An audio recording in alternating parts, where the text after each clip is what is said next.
everybody, Armando here, Armando's Exotic Zoo, and I want to give you another update here on the enclosure. So one of the things I did is I took my saw and I sawed some ventilation holes. Not super perfect, but they do the job.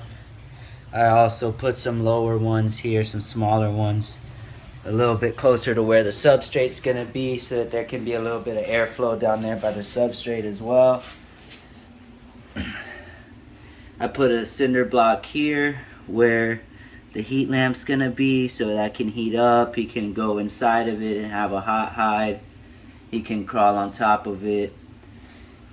I put this one here on its side like this, so he can climb it and get on top of it if he wants to, and it's far enough away that he shouldn't be able to get up on top of the lights.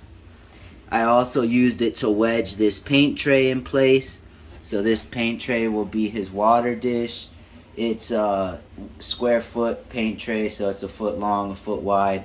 So I thought that was pretty cool because it's plenty long enough for him to fit his whole body in there. It goes down a little bit so he can get a little bit deeper in there if he wants to. And yeah, so next thing I do, I'm going to put some substrate in here. I'm going to load this side up with sphagnum moss.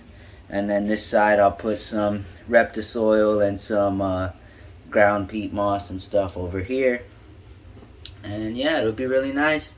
I'll get that set up, and then maybe next time you guys will get to see Guapito for the first time.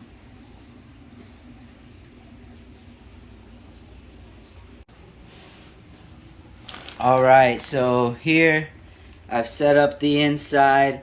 There's probably like 5 or 6 inches, I'd say, of substrate in here.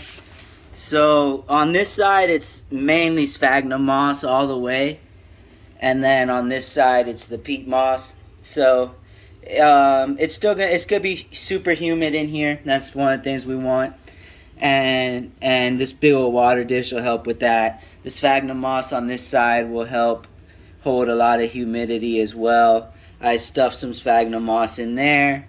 I stuffed sphagnum moss in there. And yeah, it'll be really nice. Guapito's gonna love this thing. He's gonna have plenty of space to grow up in here until he gets a little bit bigger. We'll move him on to something else. Another reason I like these cinder blocks is when I pour water in here, cinder blocks are porous, so it'll absorb water as well. And then like this one, it'll absorb water, and then while the heat lamp is hitting it, it'll release that humidity throughout the day. So it's really nice. This is going to be a really good enclosure for him.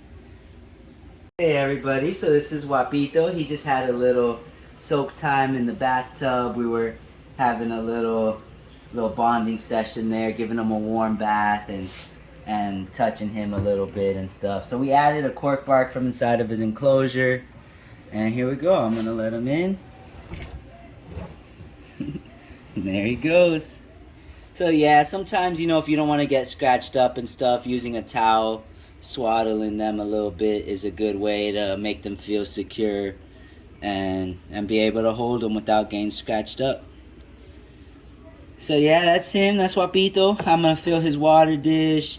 Inside of his enclosure, there's tons and tons of powder orange isopods in there that have reproduced. That's why I love using them, because I only put maybe 10, but probably like 6 or 7 in there, and they all reproduce super quickly. Oh, he just peed. But yeah, they reproduce super quickly, and they're all over the place in there. So I'm gonna dump that substrate in here and get all those isopods in here so they can keep on keeping his enclosure clean and reproducing. Alright, thanks everybody. I hope you enjoyed the video. Like, comment, subscribe, and keep following along.